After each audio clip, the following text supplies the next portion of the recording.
Hello, everyone, and welcome to the fourth episode of Who Needs a Film Critic? I'm your host, Yelton, and today we'll be talking about episode 4 of Squid Game.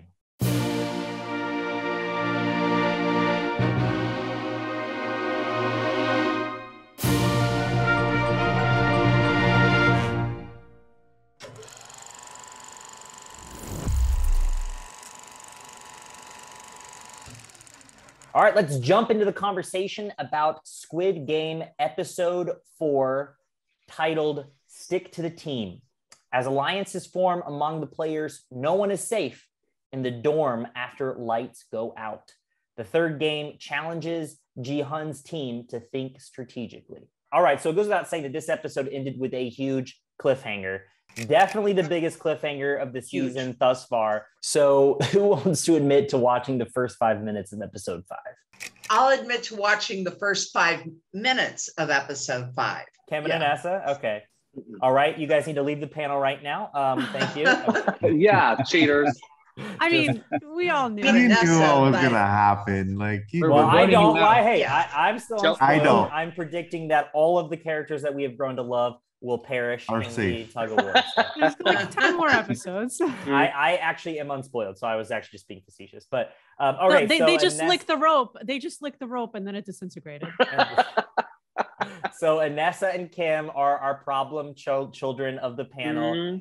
Someone like I don't know, Kiana. You must be a rule follower in life.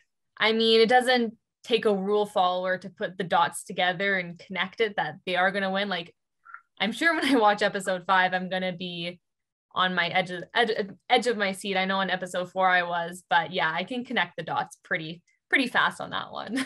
Hopefully you will not be on the edge of extinction. All right, so we are going to get into the meat of this episode. So before we get to the third game, the episode begins introducing new danger to the characters, because not only now do they have to worry about the games and the guards and the game master that we keep having conspiracies as to who he is or she, but now they have to worry about each other.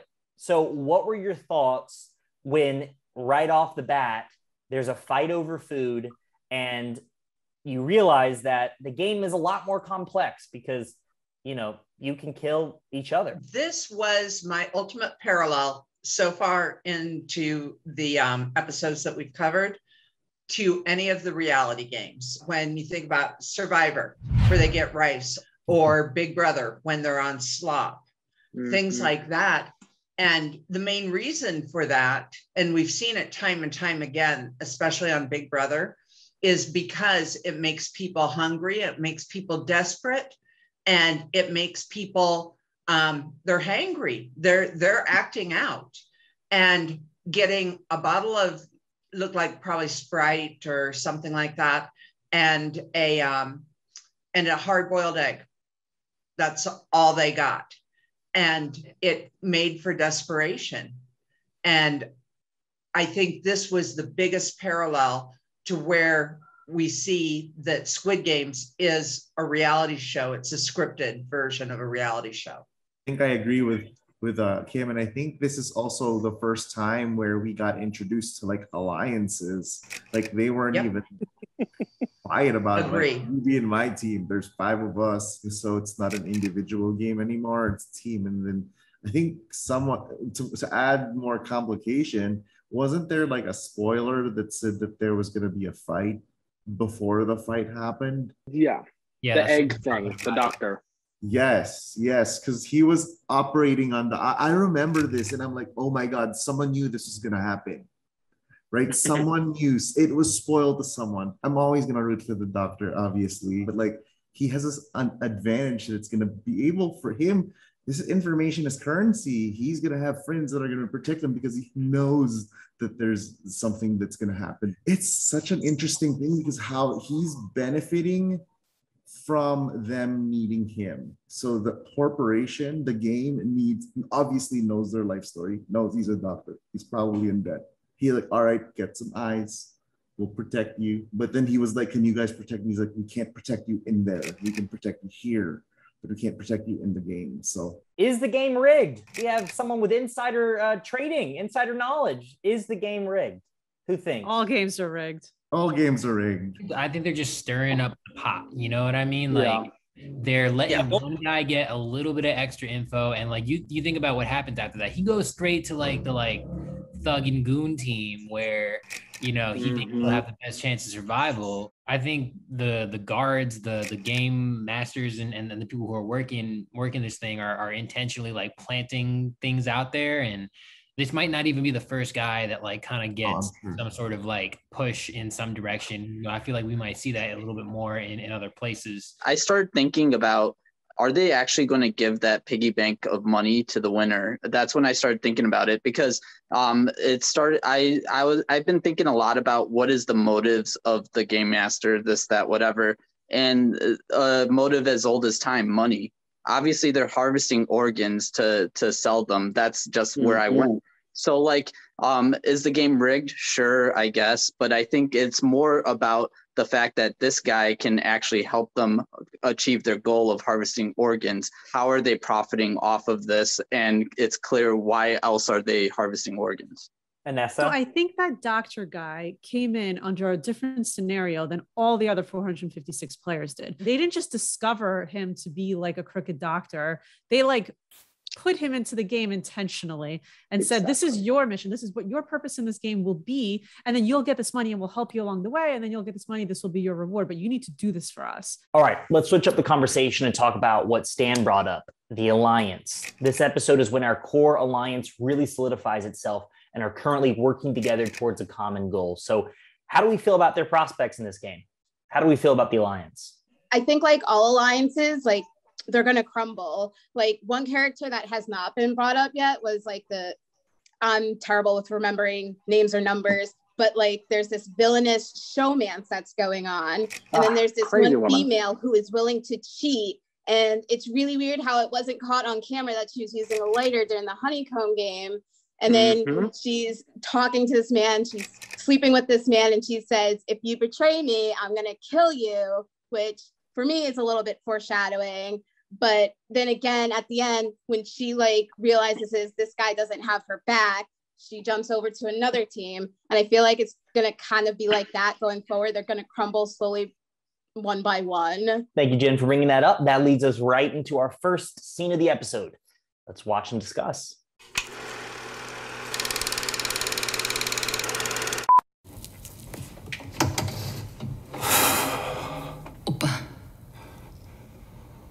진짜 나랑 끝까지 같이 가는 거지. 나 속이면 안 돼. 그래, 나만 믿어.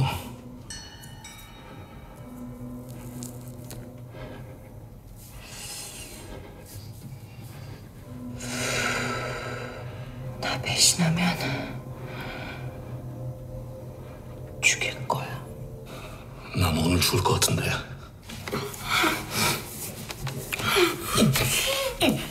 I'll spare you for the rest of that scene.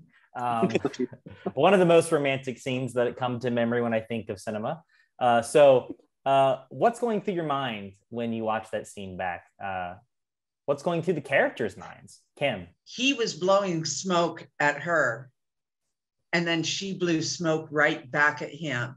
So a lot of symbolism with them blowing the smoke at each other. And then the other thing, and I'm sure it's probably my bitter divorced ass, that goes, anytime a man says, trust me, it is the kiss of death.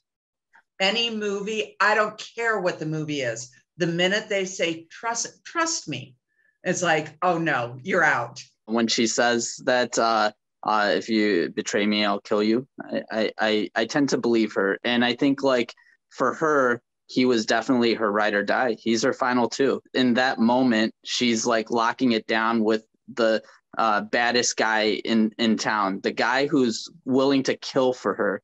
That's who she's trying to lock it down with. And she's like, okay, I'm going to trust you because that's my best bet to get out of here alive and win the money. I don't know what it is about her, but I freaking love that crazy woman. I am obsessed with her.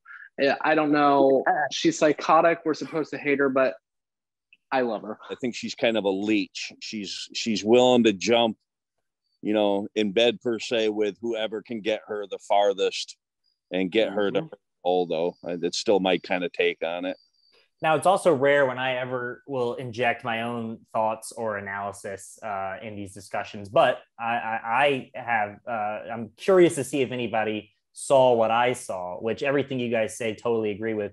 But also, this is the first time in which you kind of see the antagonist, the main bad guy, you see his mask come off and he's vulnerable with one other person. So was it interesting for anybody to see like that different side of the character? Of course, they're using each other in this moment, but did anybody feel like there was just part of him that was being genuine in that moment to that woman? Kiana? Like, your name is your reputation. And so I think for him to give it away, to tell her his name, I forget it now. But I think that really symbolizes that he does semi-trust her and he wants to have somebody to go into the game with. As we see later on, that's definitely not the case, but I think that's because he's around other people. But when it's just himself, I think, yeah, his mask comes off and he wants to be a better person. He wants to give out that trust. He wants to give out his name. It's a game of deceit. We don't know that really is his name. I mean, they've just hopped into a bathroom stall for sex, so I'm not sure how honest they're being with one another. It's true. Satnam?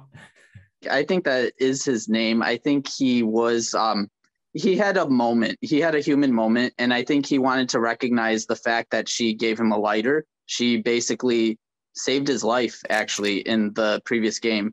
And I think, like, even bad people have human moments. And so I think, like, we can't, like, read too much into it. He's a jackass. And I think ultimately he's, you know, he's going to show his true colors. She's convenient because she's there for him in that moment. She didn't even, like, they didn't even have a relationship first. She, like, tossed him the lighter. So I think, like, he was just, like, in that moment was thinking, okay, well, she benefits me, so I can keep her around. And when she doesn't benefit me, I can toss her aside. Like, I think that's just how he is. I think that's how both of them are. I think they're both using each other. I think we all kind of know that it's a game of poker. I'm curious who gets the last laugh. They want us to underestimate the woman, you know, because she's made out to be like a really clingy, emotional person who is seemingly desperate for companionship, right? And so, you know, I think it's setting us up to kind of see some sort of like moment between the two of them where we definitively know like who like wins the game. You know, it's like, I don't even know if either of them are being truthful with their names. You know what I mean? Like, I mean, how many people have y'all been 100% truthful with when y'all fucking in a bathroom stall? You know what I mean? Like, I think she's going to get the last laugh, if I'm being completely honest. And I think that would be like such poetic justice. Who agrees that she will get the last laugh in this relationship? All right. And do you think that it was foreshadowing when she said, I will kill you? Do you think it will be at her hands? Yes. Got it. All right. So we're pretty much in agreement. All right. But ultimately, despite that very romantic scene, he does not pick her and she does not end up on their team. And we end up with our protagonist in a group of 10 that, based on the outside looking in, it's not going to be good. So leading up to this climax of the episode, to this cliffhanger, what's going through your heads? The old man, I don't think he's the man behind the mask per se running the games. I think he's the guy in the game kind of running the game, if that makes sense. He's kind of playing with all the players because he definitely, I hope I'm not jumping the gun, but when they start playing the tug-a-war, he knows how to play. That brings us to our second scene of the evening. Let's check it out. 줄다리기는 작전을 잘 짜고 단합만 잘 되면은 힘이 모자라도 이길 수가 있어. 잘 들어봐. 지금부터 내가 그때 어떻게 이겼는지 그걸 말해줄게. 우선 제일 앞에 선 사람이 중요해. 그 사람이 약해 보이거나 기가 꺾여 보이면은 그땐 이미 승부는 끝난 거야. 그리고 제일 뒤에는 마치 배의 탑처럼 듬직한 사람이 맡아줘야 돼. 그리고 사람을 배치하는 게 중요한데 신호가 울리고 처음 10초는 그냥 버티는 거야. 이때 자세는 눕는 자세. 아랫배를 하늘로 쭉 밀어 올리고. Can we just say how adorable this old man is? I have to I just say, love every him. time he speaks, I'm just in awe. Anyway, thoughts on the scene? I think that this scene just really shows, like, no matter what the other teams think, they're all the guys, they're all the strong people. It's just showing that there are ways to win these games other than the ways that you might think. Seeing someone go into a challenge and trying to use strategy instead of strength to win is very interesting to me, because they're all working together as a team, and no one in this team is like, no, I'm not going to do this. Everybody's actually working together, following all the rules. So I find it very interesting in a game that really needs strength. It's people are using strategy. I think in all three of the games, we've seen strategy kind of prevail. In the first game, it was hiding behind other people to not be detected. In the second one, it was licking the honeycomb to melt it. In the third one, as we see the strategy in the buildup. So I think it kind of alludes that there are flaws in the system and people are smart enough, or they're becoming smart enough to figure them out. Was anyone as surprised as I was that there was that much strategy in Tug-a-war? I simply thought it was a physical game.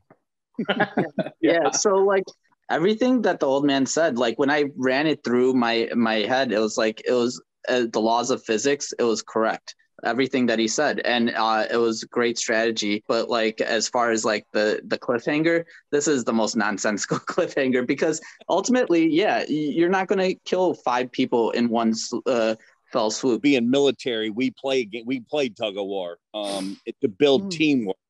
And I will say, everything that the old man said was 100% genuine. You got to have an anchor. The first team lost didn't have one.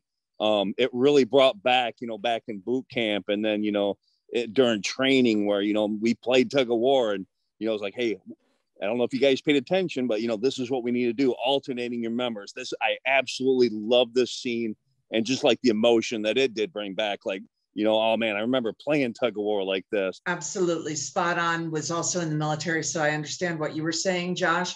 There is 100% strategy to just about every game that they've played. More important, I think, at least for this game, that sometimes age and wisdom outplay youth and strength. And that was shown here. And the only questionable one I had on that was they had Ali as the anchor. But if you recall a little bit earlier, Ali's missing 2 fingers. So having the anchor as a handicap almost for that, but at the same time, he was also one of the bigger built. So he was definitely what I would say for that team was the strength of the team. And right up to the very end of the show was when I say 1, 2, 3, everybody take 3 steps forward. Yes.